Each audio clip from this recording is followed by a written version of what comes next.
Olá, amigos.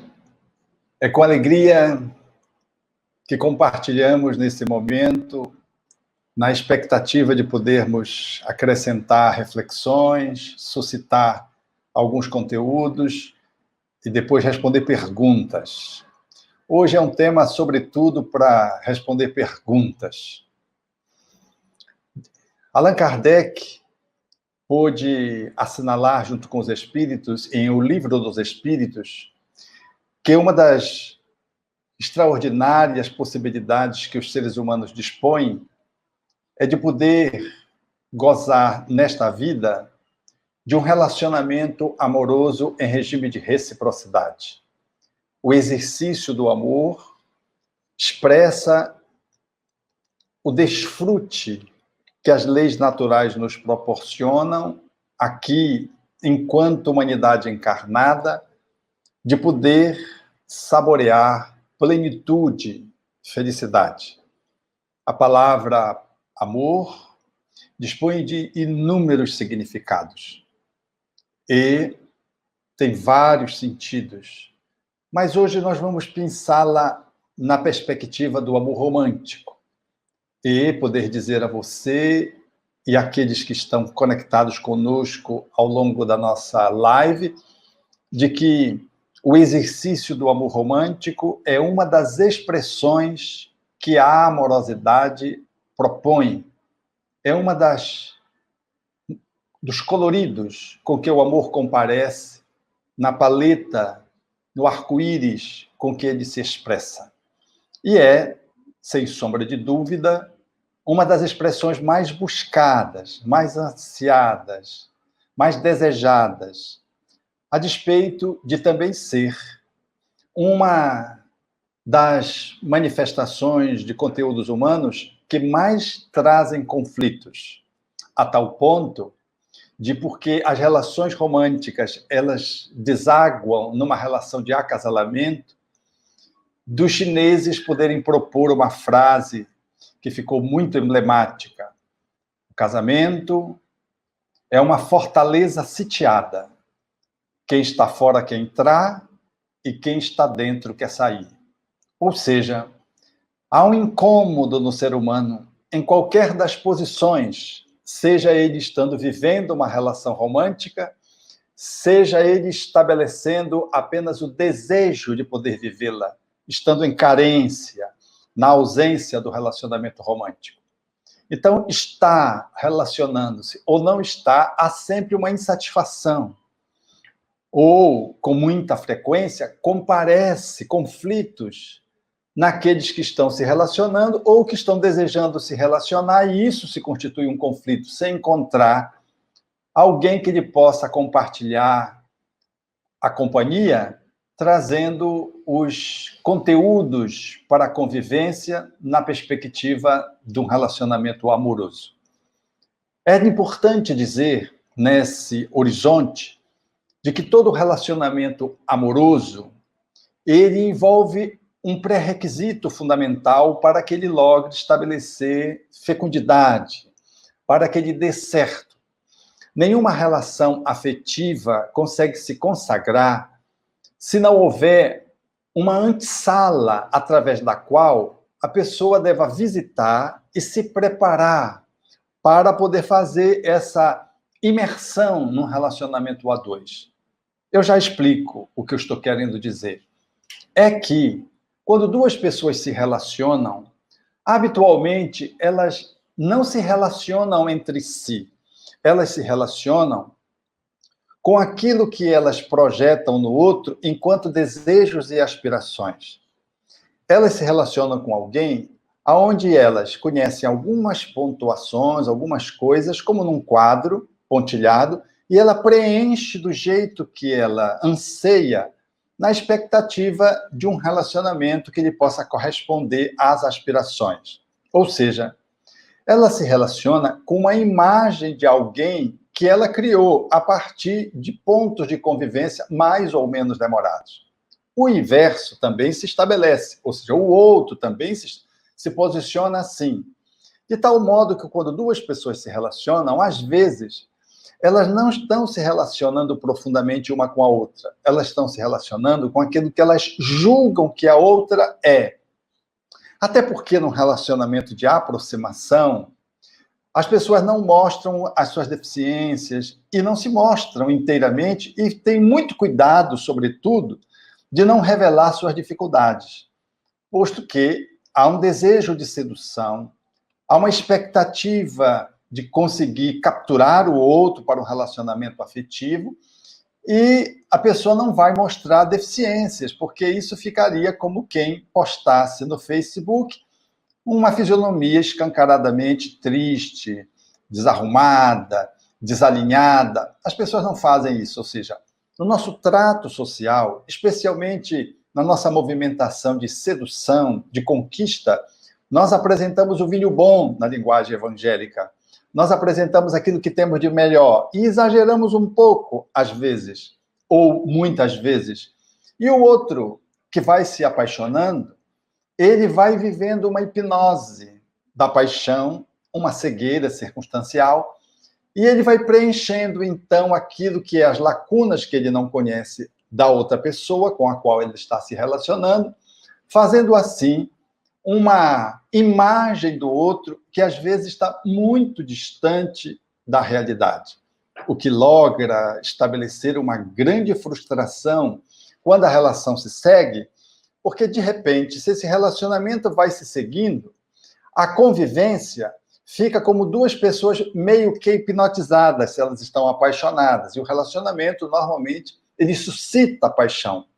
E a paixão tem essa característica arrebatadora e semi-enceguecedora. Ou seja, o amor não comparece logo de início, até porque a paixão ela tem essa finalidade de acordar o amor, de despertar o amor.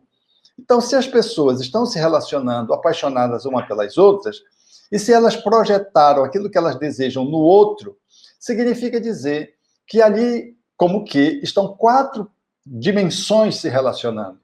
2 que são e 2 que são projetadas um em relação ao outro para um relacionamento que vai se estabelecendo, portanto, muito em cima de imagens que foram criadas e que não correspondem à realidade. Se as pessoas avançam na coabitação, seja consagradamente numa relação de conjugalidade oficializada ou não, o que dá na mesma coisa, essas pessoas, com o tempo, elas começam a entrar num conflito. Passada as primeiras etapas da convivência, da coabitação, naturalmente surgem conflitos, porque eu começo a lidar na convivência com aquilo que o outro se me revela, que a princípio eu não via porque também eu não queria ver, porque estava apaixonado, e agora eu vejo. E, idêntica forma, o outro em relação a mim, enfim. Nós começamos a nos descobrir realmente quem somos. A paixão desce o tom, esse é o amor. Ele não emergiu como possibilidade de convivência, será muito difícil que esse relacionamento siga. E há uma sensação em cada um de que, como que houve um engano, como que foi traído, ou como que foi uma mercadoria, entre aspas, falsa. Não dá para devolver, buscar o PROCON. Você já está na relação, já aprofundou o relacionamento. Mas esse aprofundamento é sair daquela miragem que a gente construiu e que o outro também construiu. Então, às vezes, comparece isso, uma raiva do outro. Mas como é que eu vou ter raiva do outro se eu que construir a imagem? É verdade que o outro, às vezes, acentuou virtudes que não tinha, escondeu algumas deficiências, manteve pontos cegos, bem cegos, para que eu não pudesse enxergar. É verdade. Mas o problema também comparece, e muito intensamente, naquilo que eu criei do outro. E eu fico com raiva do outro como se fosse o outro que criou aquilo, não fui eu quem criou. Eu que aspirei me relacionar com uma pessoa, quando encontrei alguém, eu preenchi aquilo que eu não conhecia, naturalmente com coisas muito boas, e que depois não vão correspondendo à realidade. E eu vou exigindo, a pessoa não traz, mas aquilo não era da pessoa, era meu. E olha que eu não estou falando do que ela escondeu. Eu não estou falando das dificuldades que a convivência vai trazendo quando a paixão vai arrefecendo e a cegueira do apaixonamento cede, abrindo espaço para que o amor compareça, porque o amor tem uma outra perspectiva, ele não é a mesma coisa que a paixão. Então, é a dificuldade inicial de um relacionamento romântico, quando ele vai se aprofundando. Porque cativar alguém, conquistar, seduzir, não é tão difícil. Basta que se busque alguns recursos de habilidade pessoal e você naturalmente encontra alguém que está na mesma sintonia vibratória, no mesmo desejo, às vezes no sistema de carência, e se houver componentes aditivos que compareçam nos encontros, nas relações, aí que se dá mesmo a possibilidade da conquista ser viabilizada num terreno extremamente movediço, porque às vezes o encontro ele é mais químico do que emocional. A sedução, às vezes, ela está permeada por conteúdos que no outro dia eu não me dou muito conta quais foram os elementos que me fez vincular aquela pessoa naquela noite e ficar com aquela pessoa naquela noite, na linguagem moderna. Então, isso é porque quando a química entra, você falar de que muitas vezes eu sou projetado para uma relação a partir de interferências espirituais. Veja que eu estou trazendo alguns elementos para mostrar a complexidade que é o encontro de duas pessoas. Mas eu quero voltar à proposta inicial que eu fiz enquanto questionamento, ou enquanto afirmativa, dizendo que há que se ter uma antessala através da qual eu possa me dar conta, experimentar e vivenciar antes de um relacionamento. Não estou falando de sexo pré-nupcial, não é essa a questão que nós estamos tratando. Eu estou tratando de relacionamento amoroso, romântico, de que para estabelecer uma relação que possa ser efetiva e afetiva, há que ter uma antessala. Sem falar de que naturalmente na juventude tem a primeira paixão, que psicanaliticamente é examinada com muita profundidade, aquele arroubo que às vezes leva o adolescente a querer matar-se, quando aquele relacionamento não evolui, quando as famílias intervêm, ou quando entra uma terceira pessoa no jogo de uma triangulação amorosa, depois desse processo, que seria o descortinar na primeira movimentação romântica, é então que advém essa necessidade que estamos aqui assinalando, de podermos guardar uma premissa inicial, uma antessala, para que o relacionamento romântico dê certo. Você já vai entender pelo que eu estou dizendo isso. É que, como a minha relação é com outro, e nós já alinhavamos algumas possibilidades que tornam essa relação de encontro complexa, a dificuldade que eu vou encontrar com o outro, ela reflete a minha relação de mim para comigo mesmo.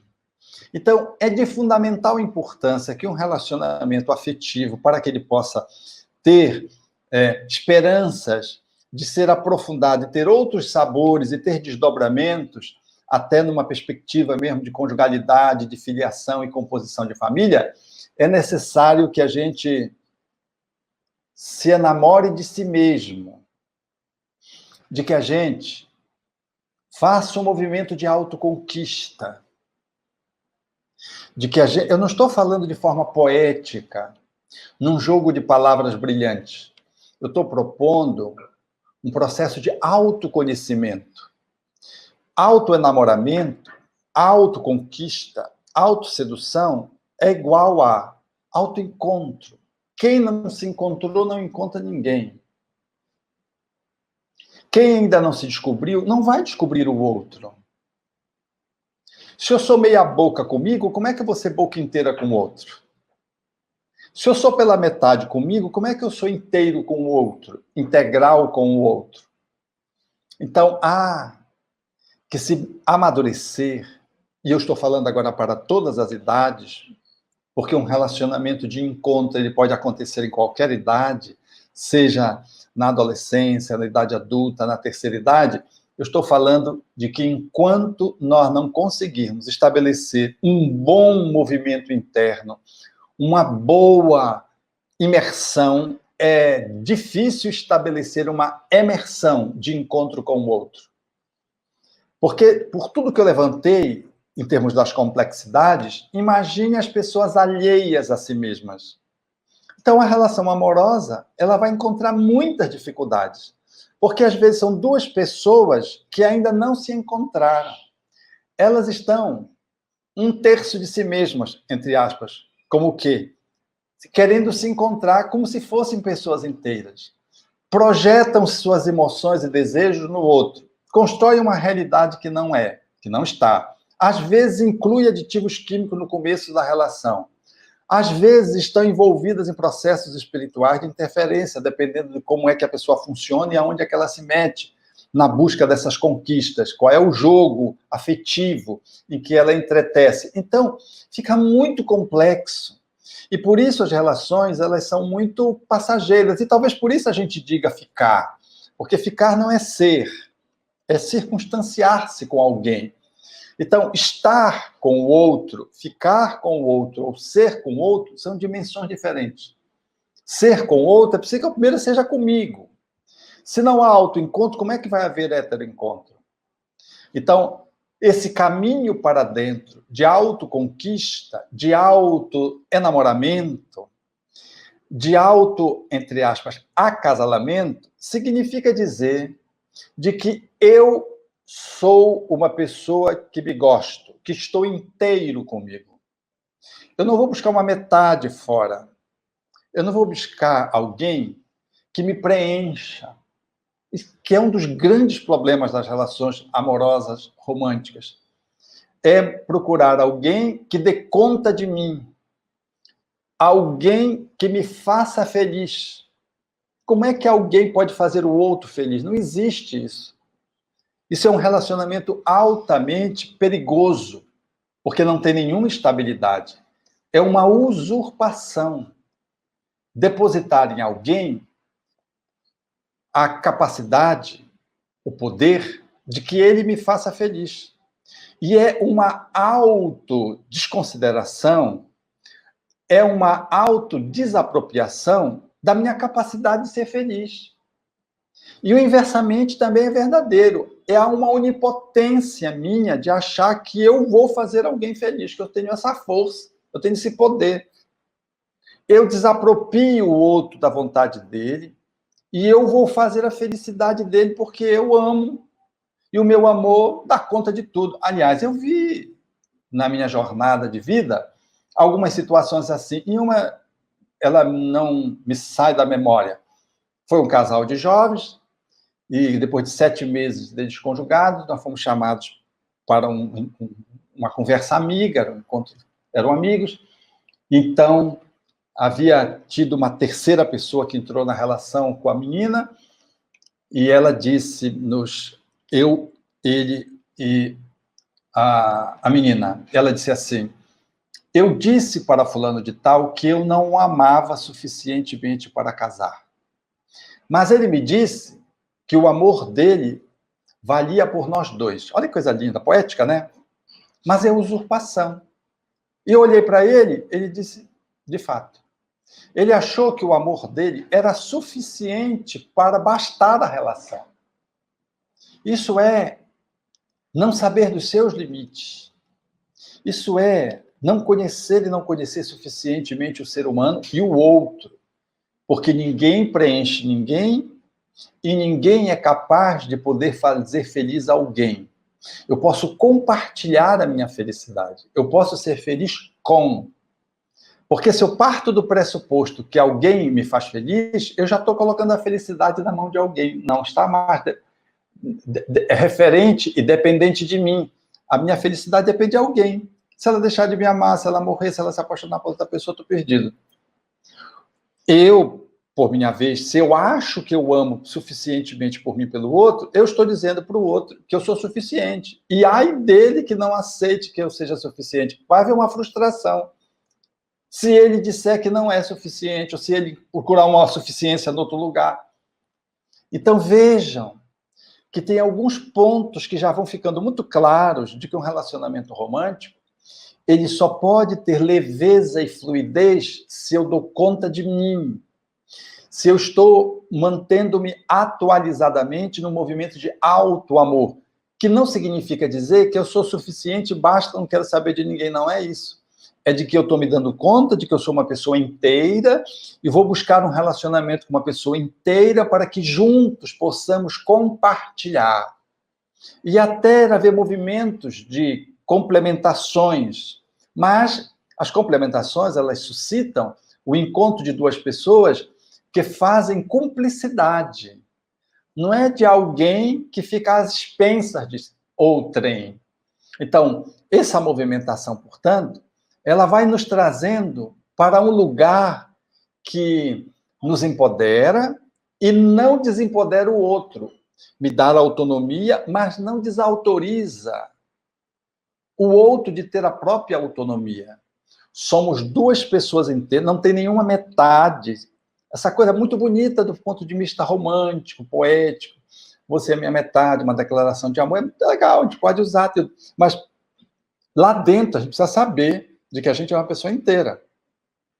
De que não existe a metade proposta na visão grega dos andrógenos, que eram partidos no meio, e ficaram metades e ficariam se procurando perenemente. Isso é uma metáfora. Está bem posto dentro da mitologia grega, dos andrógenos. Mas não podemos, de modo algum, achar que esse movimento de busca é você procurando a sua metade eterna. Do ponto de vista espiritualista, a minha alma gêmea, que é uma outra fantasia.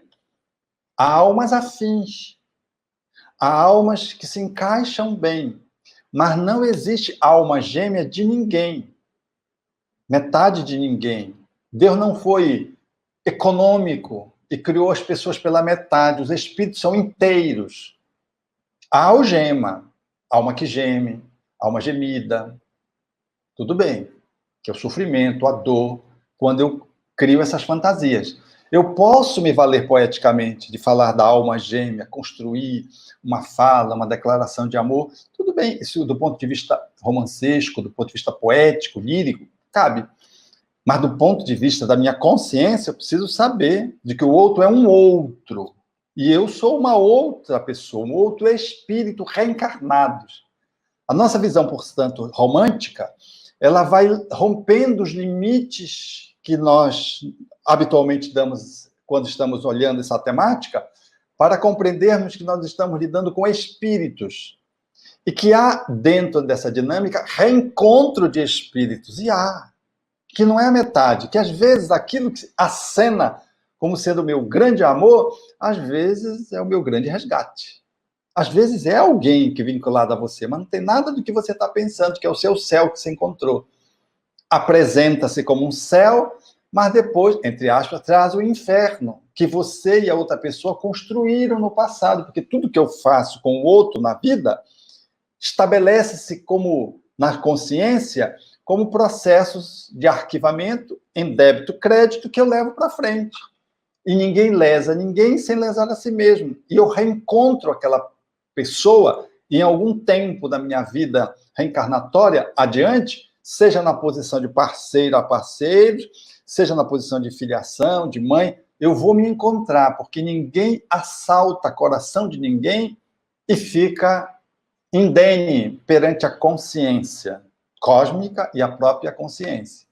E eu preciso, para me auto-reparar, refazer dentro de mim e com o outro, se o outro tombou, em função da minha insanidade, da minha manipulação, da minha leviandade, com que eu lidei com o afeto de alguém que se confiou a mim, entregando o seu próprio coração.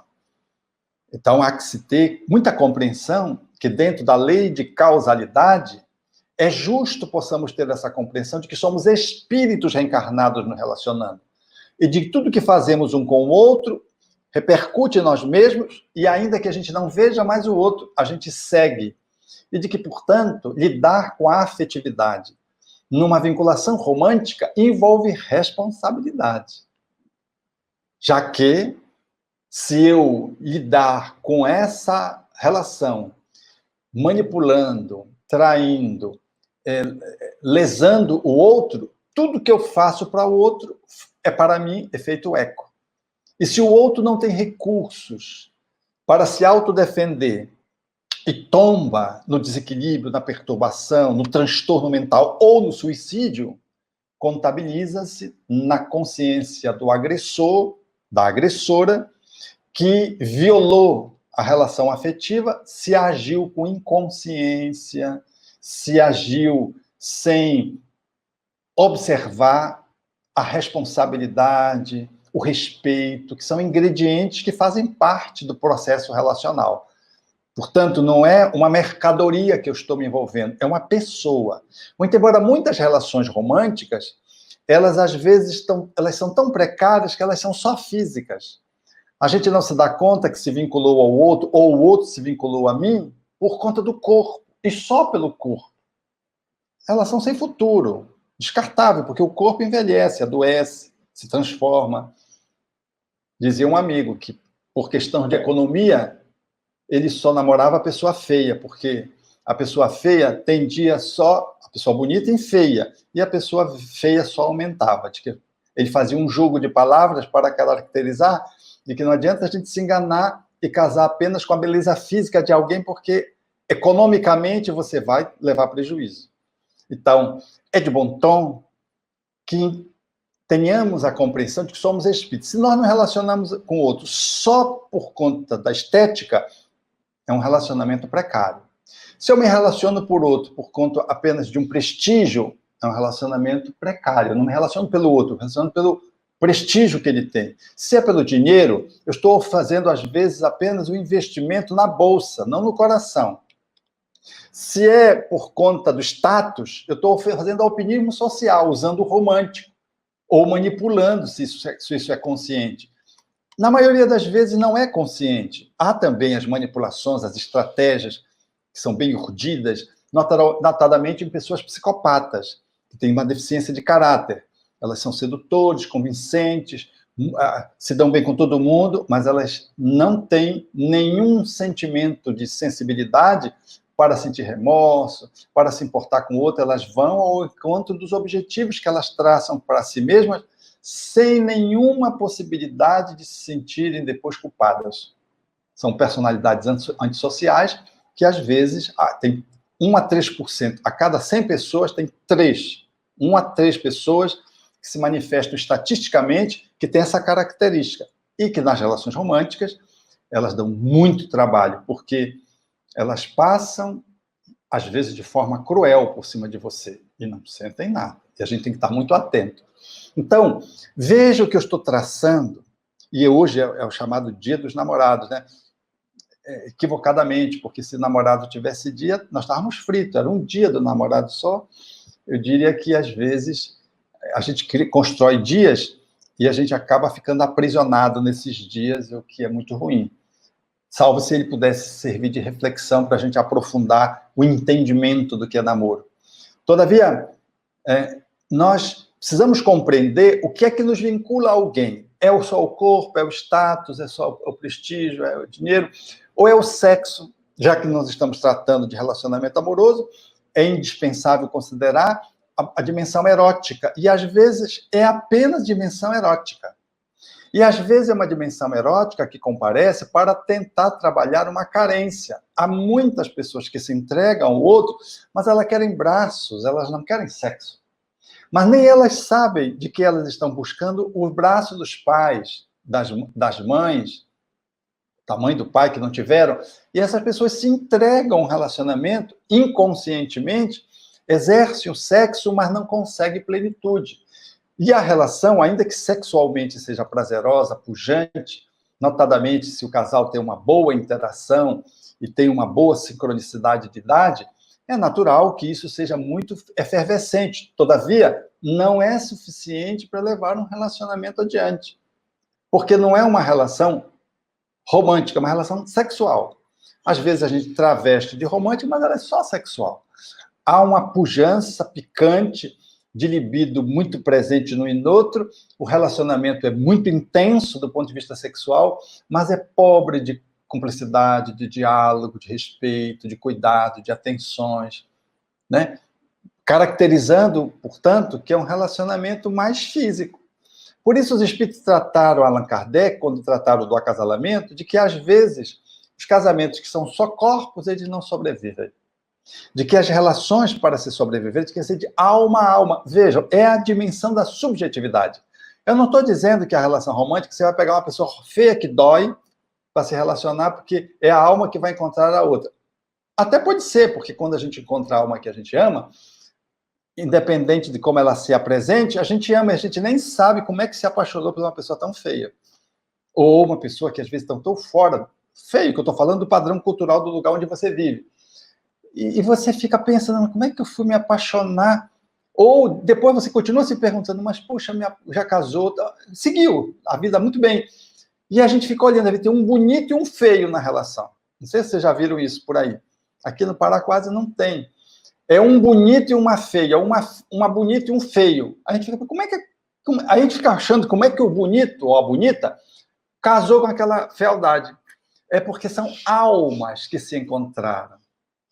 E quando a gente encontra alguém que a gente ama, sabe, mãe, quando vê filho, todo atrapalhado, mas ela sempre é bonitinha, é maravilhosa, é o filho mais lindo do mundo, é ver do filho, coitado, é um esconjuro, mas assim somos nós quando estamos apaixonados. Mas se existe o apaixonamento e o amor vem e tem arquivos no campo da amorosidade de outras vidas, essa relação, ela segue. Ela segue porque ela está relacionada não na beleza física, que as pessoas se assustam de ver o disparate. Ela segue porque ela tem vínculos de amorosidade no campo da alma, que é o único ingrediente que assegura estabilidade no relacionamento e longevidade no relacionamento. Então, vejam como são curiosas as possibilidades de poder ver duas humanidades se encontrando. Porque cada pessoa tem uma história, tem uma família de origem, tem costumes, tem princípios morais, tem valores, que às vezes são muito diferentes do outro. Então, um relacionamento de encontro, para que ele possa efetivamente seguir adiante, precisa ter amor para lidar com tantas diferenças. E cada um precisa estar em dia consigo mesmo no alto amor, porque senão vai se pendurar no outro ou vai agarrar o outro e vai carregar o outro até que cansa. Relacionamento tem que ser par e par. A constelação familiar, na fala de Bert Helling, propõe isso com muita beleza. O casal, par, afetivo, amoroso, na relação romântica, tem que ter lado a lado. Ninguém pode ser mais do que alguém. Essa história de que atrás de um grande homem existe uma grande mulher é machismo. Machismo. É ao lado de um grande homem existe uma grande mulher. Ao lado de uma grande mulher existe um grande homem. Às vezes, alguns dizem que não, que atrás de um grande homem existe uma grande mulher mesmo para segurá-lo, porque ele só aparenta ser grande homem. Aí há controvérsias. Mas o que Bert Helling coloca é de que o casal tem que estar lado a lado. Quando um se coloca superiormente a alguém, ele faz com que o outro perca a dignidade. E aquele que perde a dignidade não se sente digno do relacionamento e fica vulnerável a uma relação externa. Então, nós não podemos fazer da relação, ou não devemos, podemos, mas não devemos, fazer da relação uma relação de competição. Porque se a relação entra no aspecto da competição, nós corremos o risco de transformar o relacionamento numa luta e não num encontro amoroso, numa disputa e não num mecanismo de cumplicidade, de reciprocidade. Corremos o risco de alguém vencer e quando alguém vence, o casamento acaba. Se alguém é mais do que o outro e ocupa esse lugar e reafirma esse lugar, o outro que se sente menos ou inferior perde a sua dignidade. Lado a lado, olhando na mesma direção, no sentido de que nós alinhavamos a nossa caminhada como dois companheiros de viagem que vivemos um relacionamento de amor e de sexualidade, que é o que configura uma relação romântica no segmento do casamento.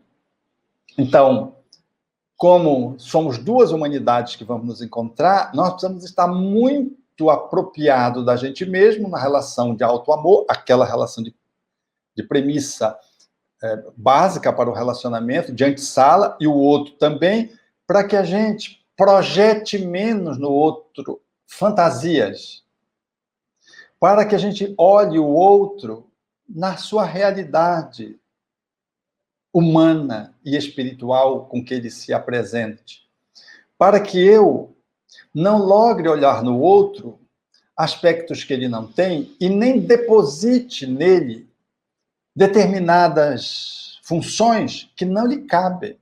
Porque às vezes eu procuro relacionamento, procuro o pai, e a relação fica meio incestuosa, porque eu sou a filha ou eu sou a mãe, e essa relação não evolui, porque eu estou com encrencas comigo mesmo da minha história que eu não resolvi. Eu preciso resolver as minhas encrencas na minha história, senão, nessa linguagem psicanalítica, eu vou trazer isso e vou me enrolar com o outro, e vai ser muito difícil o relacionamento evoluir. Ele pode até evoluir, mas vai correr muitos riscos de não, porque o outro, eu não o busco como um homem, como uma mulher, eu busco como pai ou como uma mãe, e aí fica atrapalhado. Então vejam que nesse movimento eu vou mais inteiro para a relação com o outro, e eu vou mais destituído de desejos e de propor necessidades artificiais, negativas, que comprometem a relação. E o que é que compromete uma relação quando eu não estou bem comigo, estou em falta comigo? É que eu estabeleço relações um com o outro, trazendo demandas que eu não atendi, aí eu quero me posicionar em relação ao outro, atendendo minhas demandas artificiais que não tem a ver com o outro, mas como é o outro que está do meu lado, eu trago para a relação. Aí a necessidade de estar sempre certo, a necessidade de ser perfeito, a necessidade de dominar, a necessidade de acusar.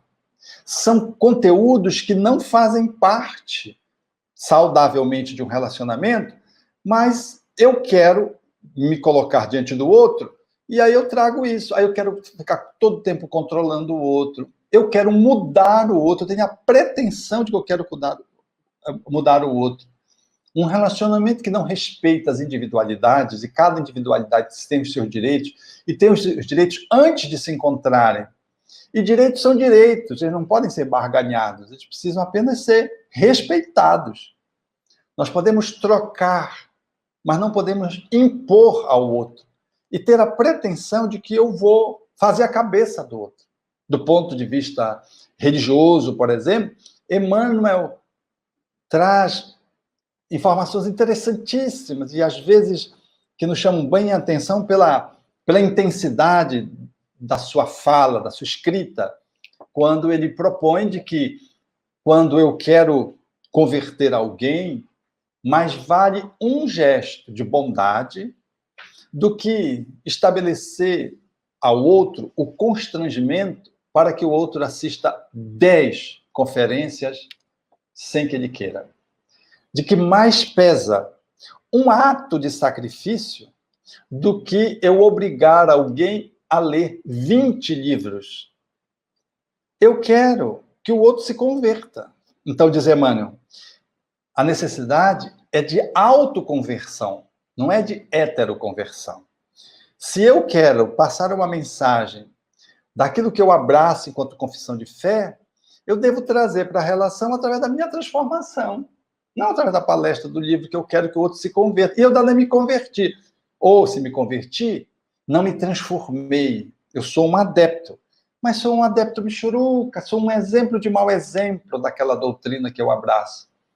Mas se eu me converto e me transformo, eu passo a ser um exemplo vivo da mensagem que eu abraço para o outro, que serve de reflexão. Mas pretender mudar o outro intelectualmente, moralmente, espiritualmente, religiosamente, isso é uma usurpação. Se o outro traz encrencas, ele já traz as encrencas. Então, eu quero obrigá-lo a deixar porque eu quero mudá-lo. Mas ele está querendo mudar? Ele quer mudar de time de futebol? Ele quer mudar de religião? Ele quer deixar de fumar ou de beber? Isso é uma escolha do outro. Quando você o conheceu, ele já funcionava assim. Ele já era agressivo. Aí você põe a fantasia de que o meu amor, que é um pseudo-amor, vai dominar a fera. Você não está se dando conta. Só o verdadeiro amor pode mudar a si mesmo. Agora, o outro é uma escolha do outro, mesmo que o amor seja verdadeiro. Mas a gente parte para um relacionamento, às vezes guardando essas necessidades que a gente traz, que são negativas, são destruidoras, e a relação, então, não sobrevive do ponto de vista romântico. Vejam que eu fiz um traçado, e que pode parecer, nos dias dos namorados, um traçado bem pessimista. Eu estou trazendo a realidade das relações humanas, que traduzem hoje, estatisticamente, o quanto a fila, não é a pessoa que entra uma no lugar da outra, é uma fila. Se tem fila é porque as nossas relações estão muito empobrecidas, e elas estão se replicando de tal modo que forma filas para um, filas para outro. Ou seja, há muita frustração, muita decepção, muito desencontro, porque nós estamos desencontrados em nós mesmos, no processo do auto-amor, e queremos que o outro me ame, me substituindo o auto-amor que eu devo ter. A relação é sempre de eu e tu, não é de nós, eu engolindo você, ou de eu engolindo você, você me engolindo. Ou de um nós, onde a gente perde a identidade. A relação é eu e tu, o hífen é o amor. Eu continuo sendo eu, você continua sendo você, somos espíritos diferentes, não somos só pessoas, somos espíritos. Às vezes estamos nos reencontrando, sim, e num relacionamento amoroso, se nós soubermos articular as nossas diferenças e colocarmos, pareando as nossas semelhanças, nós vamos transformar o nosso relacionamento num relacionamento muito saudável, muito belo, e vamos experimentar a graça do auto-amor, do hétero-amor, portanto, do amai-vos. Vamos, então, para as perguntas?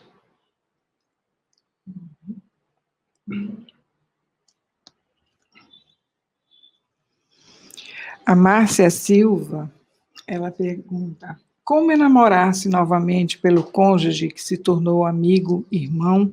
Sinto a necessidade de voltar no ponto quando nos conhecemos. As pessoas mudam. A gente costuma dizer assim, mas, puxa, você mudou. Mas as pessoas mudam, não fica...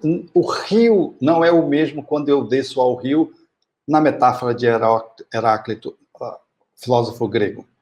Nem o rio é o mesmo, nem eu sou o mesmo quando eu visito o rio a segunda vez, a terceira vez, a quarta vez. Ou seja, ninguém vai ao rio duas vezes, porque eu mudo e o outro muda. Então, nós mudamos. A questão está em como é que essa mudança se estabelece. E se há uma conjugalidade, como é que ela é sincrônica? Porque, às vezes, um muda numa direção e o outro noutra, e a relação não se sustenta. Às vezes, um investe, faz um investimento e faz um crescimento, e o outro fica para trás. Então, há que se fazer um movimento de atenção para que o casal ele possa estar fazendo uma caminhada sincrônica, como uma dança. Se mudou a dança, eu vou me ajustar e o outro tem que se ajustar também à dança, à melodia, cada um do seu jeito. Então, nós mudamos. E se nós não tratamos a relação de conjugalidade, conforme a pergunta proposta, ela é como se fosse um vegetal, uma coisa viva, que seu alimento cresce, robustece, floresce, frutifica.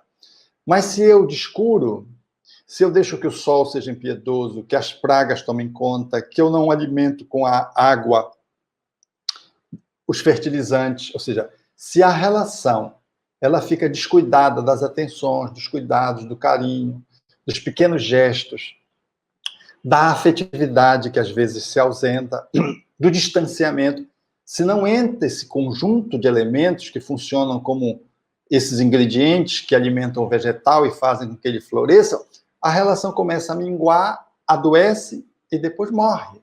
E aí ficou um amigo, ficou um irmão, ou inimigo às vezes, porque às vezes as relações elas tomam rumos indesejáveis, e não desejáveis mesmos, porque se um relacionamento conjugal não evolui, o ideal é que a gente saia pela porta da frente, não pela janela, tampouco pelo bueiro, porque aí aquilo que poderia servir como uma interrupção de relacionamento e nós deixaríamos de ser cônjuges, nós preservaríamos a amizade, a irmandade, o companheirismo, não a conjugalidade interrompida, mas quando alguém sai eticamente pela porta dos fundos e às vezes pelo balancinho, num ato de fuga, ou seja, transgredindo a ética do contrato do relacionamento, isso é muito lesivo e é muito ruim.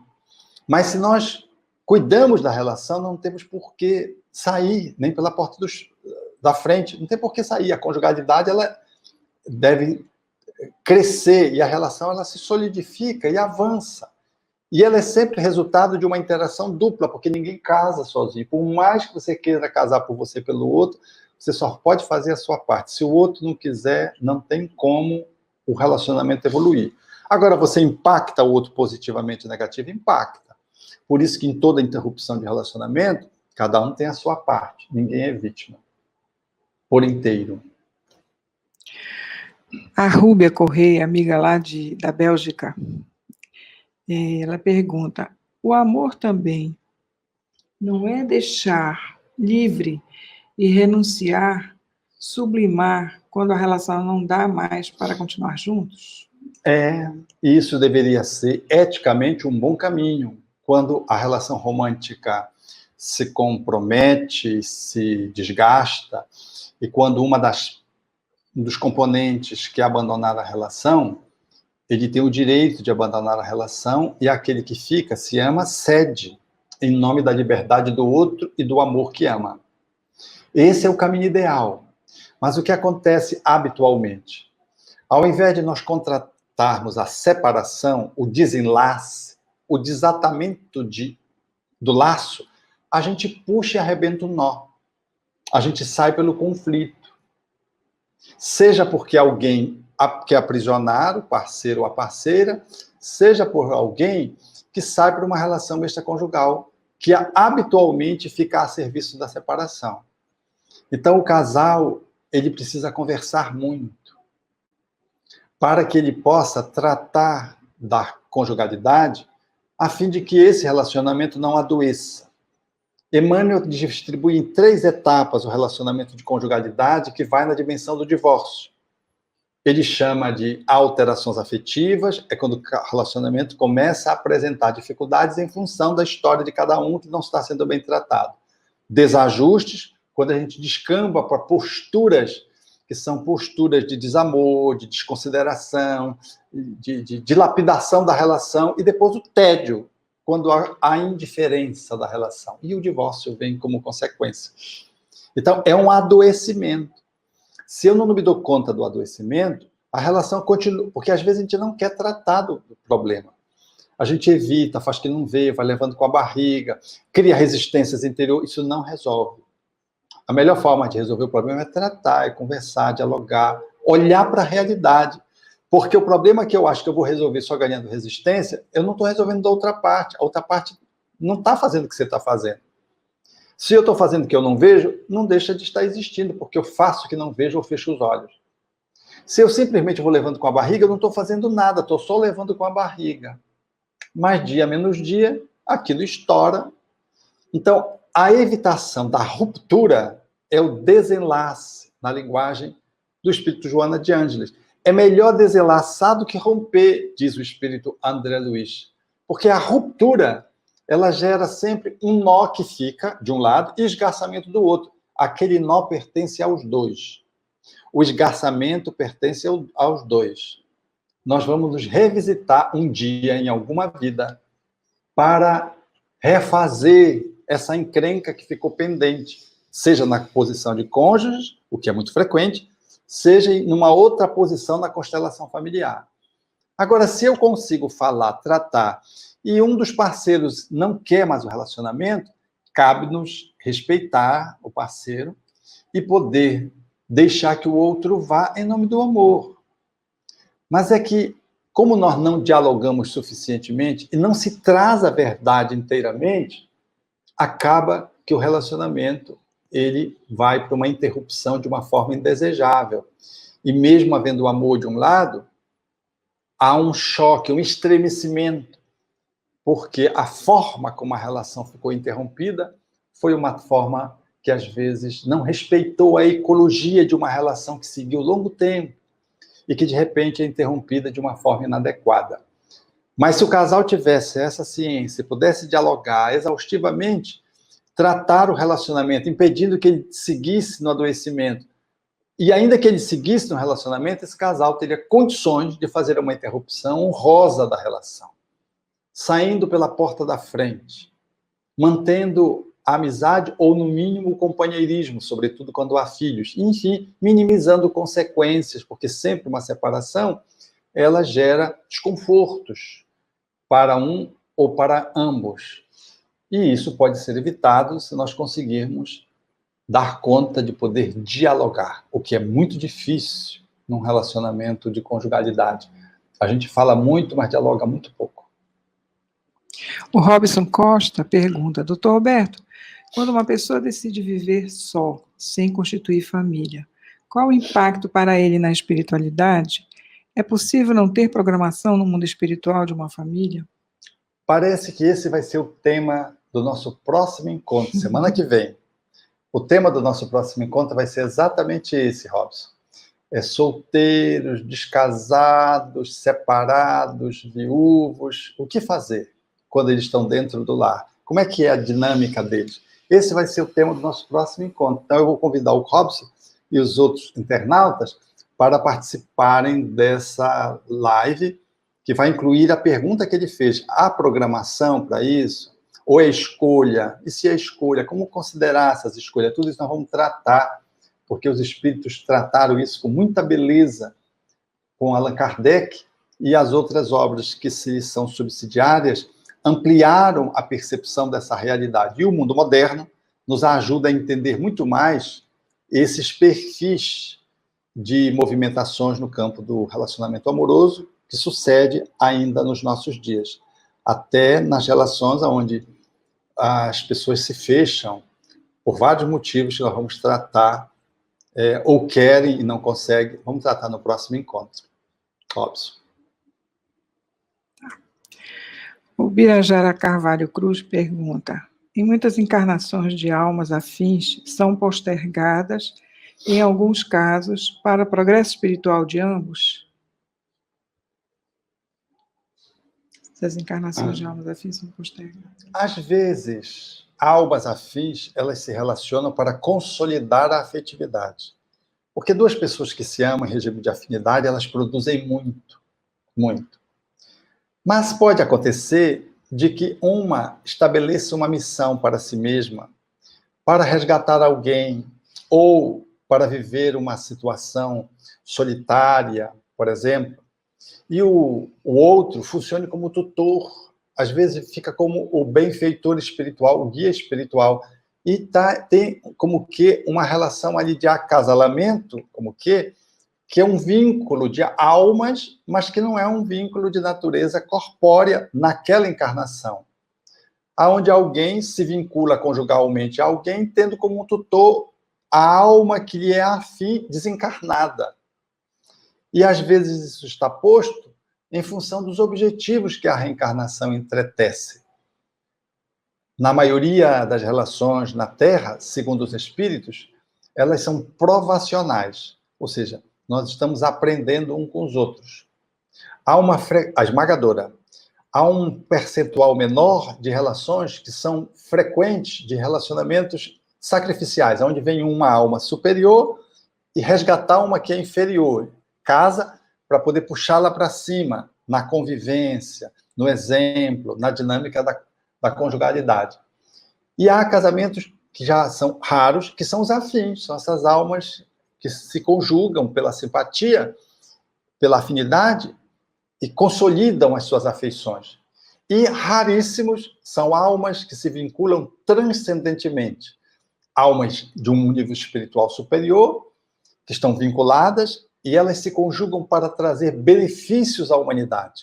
Como é o caso de Allan Kardec e Amélie Baudet, por exemplo, que reencarnaram num projeto a dois, numa construção da doutrina espírita, recebendo os ensinos dos espíritos, para legar à humanidade esse patrimônio como filhos, por assim dizer.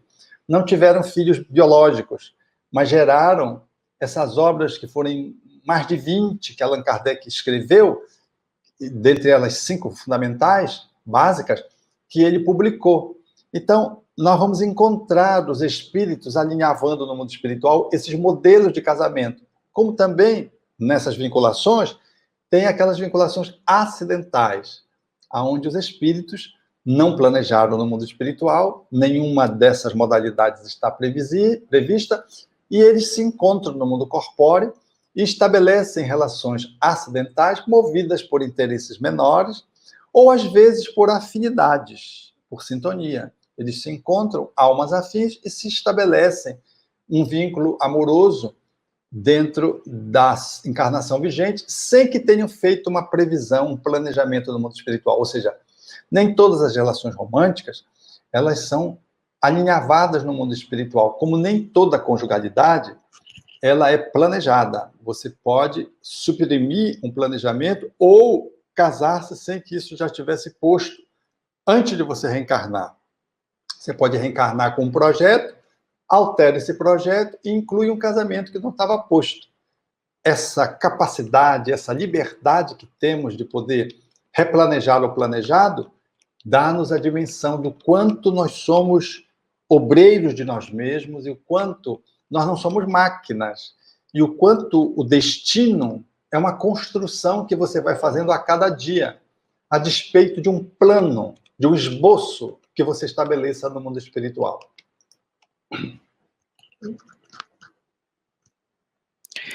A Jandira Duarte.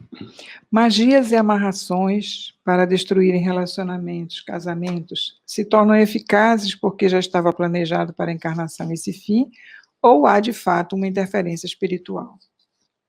O início, quando a pergunta, como é? Magias, essas magias e amarrações. Há magias e amarrações. As interferências espirituais podem existir independente de magias e amarrações. Às vezes, as interferências espirituais são nossas, que trazemos do passado. Não é ninguém que está agenciando o espírito.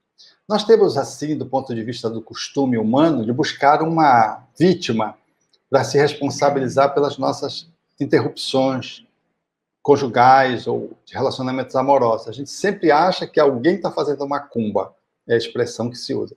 Não, tem trabalho feito, tem uma coisa aí mal feita que você tem que mandar limpar, tirar, desfazer.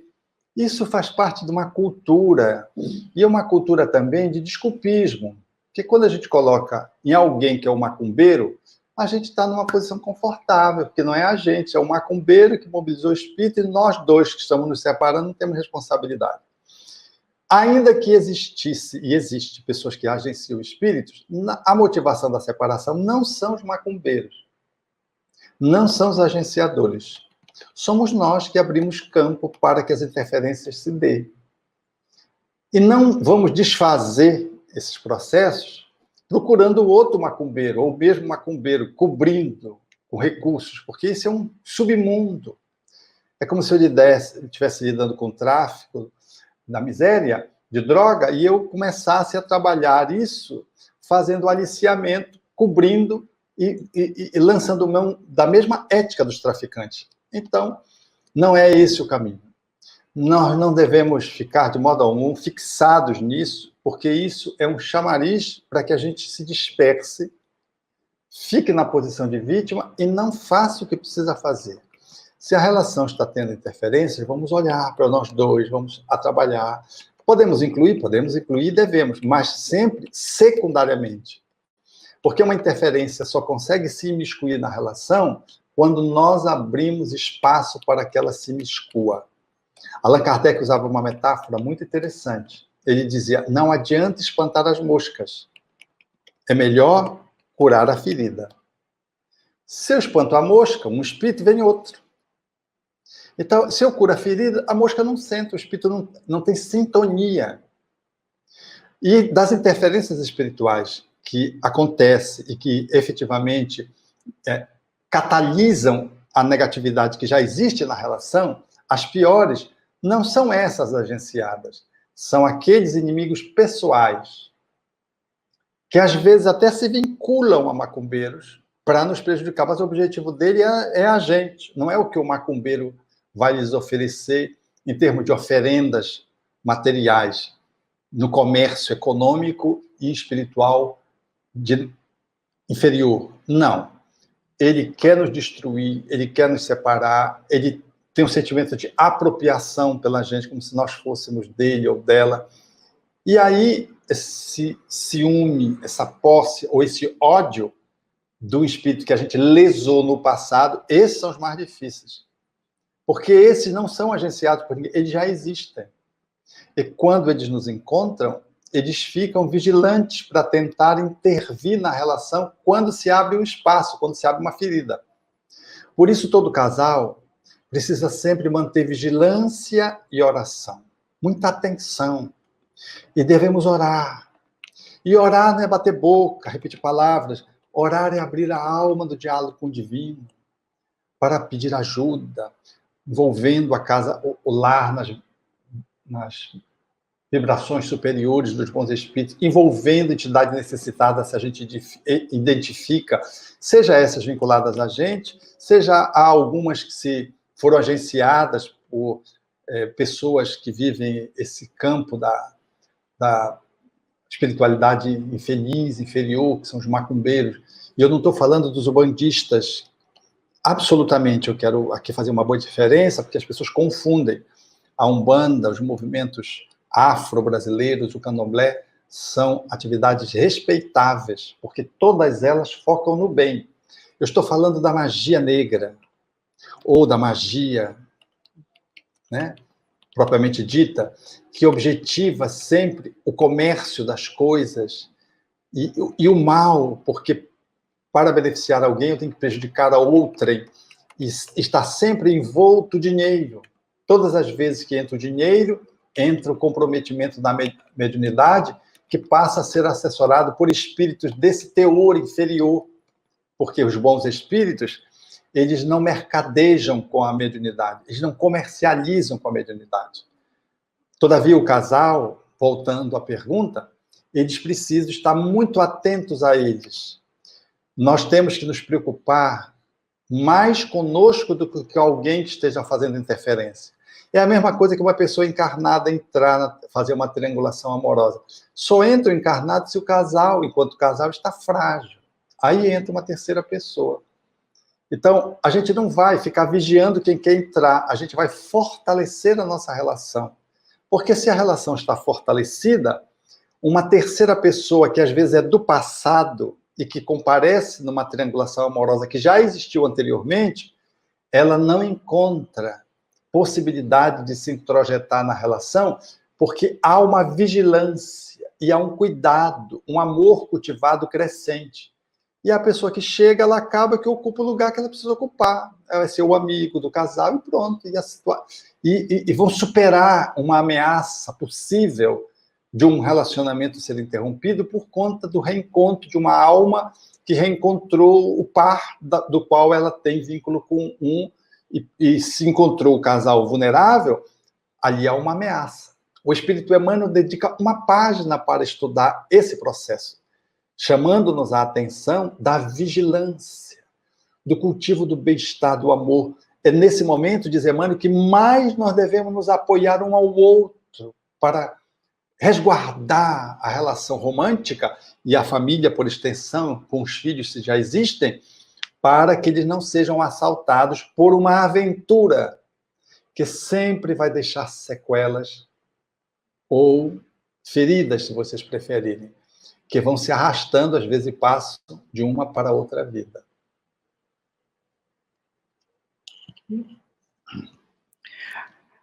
A Cica Lopes pergunta: até que ponto o sofrimento conjugal faz parte de resgate espiritual?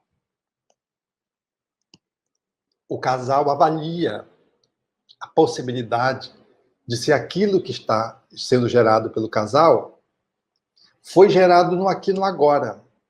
Porque tem muitos sofrimentos, Allan Kardec tem a possibilidade de dizer isso com muita clareza, tem muitos sofrimentos que não vêm do passado, vêm do presente. Se eu me relaciono com alguém pelo sexo, depois não tem afeto, vai ter problema. Se eu me relaciono com alguém por ambição, por causa do recurso que a pessoa tem, vai ter problema, vai ter sofrimento. Então ele chama isso, Allan Kardec chama isso de causas atuais das aflições. São aflições que eu gerei nessa vida, não tem nada a ver com o passado. Agora o casal está lidando muito bem, está em dia com suas questões, e vem problemas que eles não geraram, não um e nem o outro, emergiu problemas. Aí essa situação do passado. Vem uma doença, por exemplo, acomete um dos parceiros e interfere na dinâmica sexual. Ninguém procurou a doença do ponto de vista. Veio, aconteceu. E surgiu uma repercussão na vida de um, na vida de outro. Veio uma situação de desemprego. A pessoa estava habilitada, justa, não merecia ser desempregada, mas houve uma situação econômica e a empresa despediu. Aquela situação econômica repercute na relação. E isso pode estar remetendo o casal a resgatar um sofrimento do passado. O casal tem que se aplicar, se aprimorar para resolver e superar a dificuldade com esforço conjunto do problema que vem do passado. Se o problema foi criado no presente, a gente tenta resolver o problema que a gente criou. Às vezes tem solução, às vezes não tem. Porque se eu me casei só por conta do dinheiro, como é que eu vou desenvolver amor? Se o meu objetivo não era amor. Se eu casei com um psicopata, como é que eu vou resolver encrenca? Ele não me ama. Ele apenas me usa, ou ela me usa. Isso não tem solução. Então foi uma encrenca que eu criei hoje, um casamento com bases falsas, não tem solidez, não tem alicerce, essa relação não vai subsistir. Então, nós vamos separar com Allan Kardec as causas das aflições atuais e as causas das aflições anteriores e poder lidar com uma e com outra, com ambas, fazendo parte do nosso processo de crescimento. Na certeza de que quanto mais eu me aplico, mais eu cresço, e se o outro faz isso junto comigo, melhor na superação das causas anteriores, e quando as causas atuais foram geradas por nós mesmos, às vezes por uma leviandade, às vezes por um processo de exageros, a gente cria problemas na relação. E aí a gente pode refazer juntos, recuperar o problema dessa vida e avançar. E às vezes não, porque as motivações que geraram aquela dificuldade, aquele sofrimento na conjugalidade, não dão conta de ser resolvidas mantendo a conjugalidade. Aí cada situação é uma situação e cada casal, e só o casal sabe discernir se deve separar, não deve separar. Só a eles atribui esse direito, porque são eles que vão assumir as consequências de se separar ou de não se separar.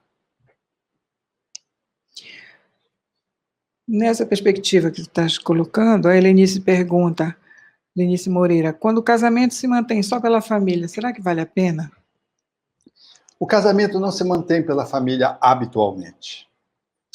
Às vezes a gente tem a ilusão de que os filhos mantêm o casamento. Não mantém. O casal pode até fazer um esforço, mas se não houver casamento, eles fazem de conta. E às vezes é melhor uma separação digna, mantendo pai e mãe e uma relação de amizade, do que fazer de conta. E às vezes fazer de conta com agressões, com desrespeitos. Emmanuel chama isso de calamidades. Teresinha de Brito, através de Raul Teixeira, no livro Vereda Familiar, chama isso de quando os desrespeitos se multiplicam, são as violências. Não estou falando de violência física, as violências no sentido das desconsiderações, os desrespeitos, eles minam o casamento, o casal é melhor que, a despeito de ter os filhos, eles façam uma separação honrosa, justa, procurando não incluir os filhos e procurando resguardar os filhos das encrencas que a separação promove e da repercussão do novo modelo de rearranjo familiar que vai se estabelecer, do que ficar em casa gerando calamidades, porque, às vezes, são os filhos que pedem para os casais se separarem. Quando os filhos chegam com os pais e pedem para se separar, porque filho nenhum pede para se separar, os filhos não pedem, porque filhos querem a família. Quando eles pedem é porque já passou há muito tempo de todos os limites. Eles já não aguentam ver os desrespeitos, as agressões morais, às vezes agressões físicas. Eles não aguentam. E dizem e perguntam, papai, por que você não separa? Mãe? E eu não estou falando do passado, estou falando dos filhos. Então, o que mantém o casamento é o exercício do amor. É isso que mantém casamento. Os filhos podem estar presentes, podem ser levados em conta, mas se não houver amor, o casamento não prevalece. Se houver amor, o casal pode levar em conta as crianças, e é bom que faça, para investir no casamento, também pelos filhos. Mas não são os filhos sozinhos e suficientes para manter uma conjugalidade se o casal não investir no relacionamento da superação dos conflitos e não da superação dos problemas através da amorosidade recíproca estabelecida enquanto medicamento para as dores conjugais. Alberto, como me livrar da tristeza que meu rosto e olhos demonstram e me deixa triste? Se isso está relacionado à conjugalidade, à sua afetividade romântica, mergulhe dentro de você. Só você sabe de você.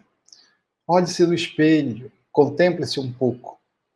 Faça meditação. Busque na oração antes de dormir a ajuda dos amigos espirituais para que você possa emergir dentro do seu inconsciente e durante o sono poder trazer conteúdos espirituais internos na forma de sonhos para compreender a sua dinâmica, ou encontro com um espírito amigo que possa assinalar algum apontamento que te ajude nesse movimento de autoconhecimento. Nós vamos encerrar a nossa fala com a última pergunta. Como podemos fazer, a Marilene das Dores pergunta, como podemos fazer para estar mais abertos para novas relações? Tantas decepções. Esse talvez seja um bom tema para o nosso próximo encontro dos solteiros, dos casados. Eu vou deixar essa resposta para o nosso próximo encontro com os internautas, porque ela é muito importante, essa pergunta.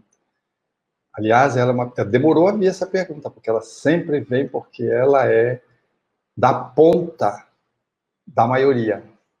Eu quero encerrar a nossa fala lembrando que Allan Kardec propôs, em O Livro dos Espíritos, na questão 696, quando indagou que efeito teria para a sociedade se houvesse a abolição do casamento.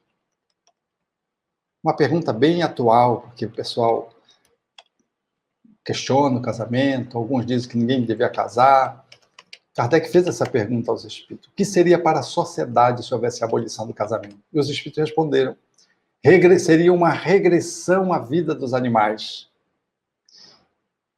Kardec apoia uma nota e mostra que o relacionamento de assistência recíproca é um dos sinais de progresso da humanidade.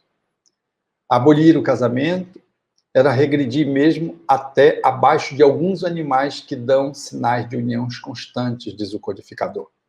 Eu quero dizer a você, internauta, de que o espiritismo é sempre a favor do casamento, não é contra o divórcio.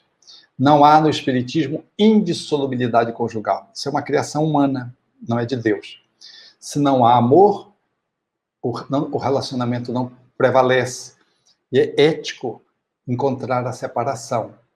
Mas o espiritismo, ele propõe o exercício do amor, do casamento, na construção da família. E se nós nos ocuparmos com isso, e eu quero fazer essa fala aos nossos internautas, nós vamos preservar não só o casamento, mas a unidade familiar. Valorize o seu casamento.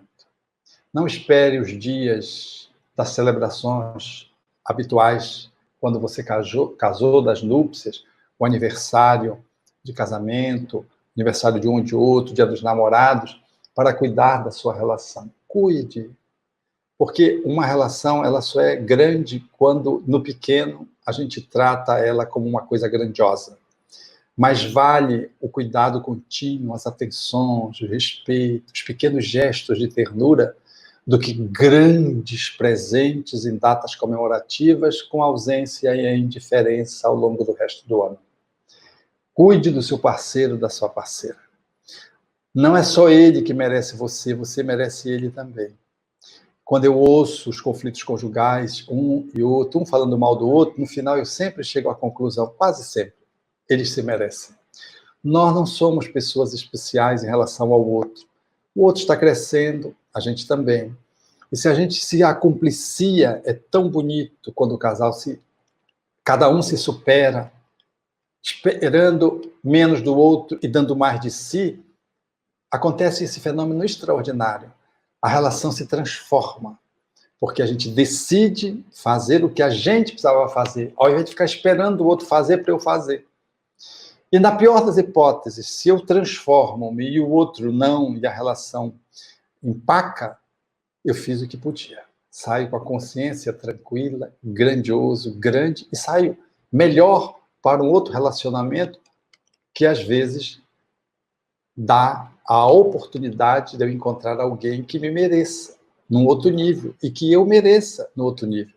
Em qualquer situação, o autoesforço, o melhoramento interno é o que de melhor você pode fazer por você na relação com o outro. Um pouco mais de amor no dia a dia da relação de conjugalidade e o casamento refloresce.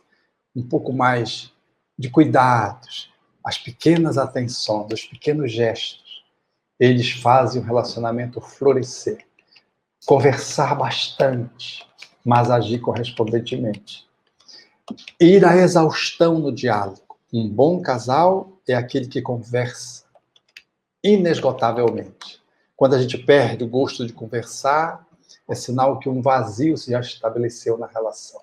Mas o casal que conversa muito, que se abre, que busca a transparência, a cumplicidade, na intimidade, na reciprocidade, esse casal está vivendo o amor e não a paixão arrebatadora. E ele tem condições de transformar num grande patrimônio o relacionamento, evitando que a relação desague na separação e o patrimônio material se converta em manicômio. Porque depois do meu bem, meu bem, meu bem, na separação é meus bens, meus bens, meus bens. Um abraço.